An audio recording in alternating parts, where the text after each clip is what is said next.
welcome to Proformance Unlimited. Today for you guys, we happen to have one of our 525 horsepower edition Godzilla crate motors here. This thing ran absolutely amazing.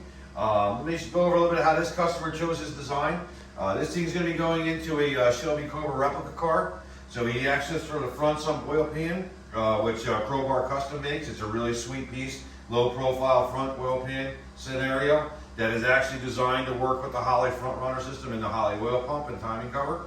That ties this motor in together nicely. Customer also chose to go with the Indy Power Products coil cover valve covers, the billet ones that say Godzilla on them. We don't have the coil covers on at the moment just because we didn't want to scratch them on the dyno, but they'll be installed right before the engine ships. He also chose to go with the Holley intake manifold, concerned with height issues with the build. This intake does rob a little bit of the power. I think we just peaked at about 510 horsepower, but she's a very strong running motor and she picked up torque a little bit. So that's a trade-off. You lose a little bit of horsepower but gain a little bit of torque over the BTR, which should be nice for that car.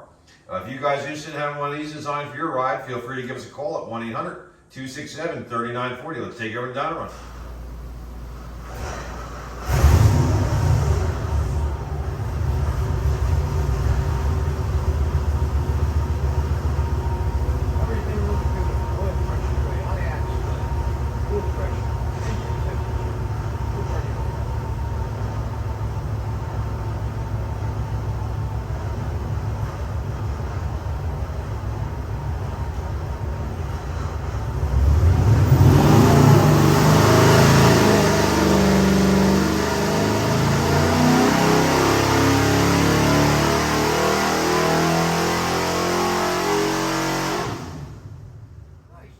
Kicked up a little bit, not bad, about a little over 5, yeah, 514, beautiful. But we knew it wasn't going to make it because of the intake.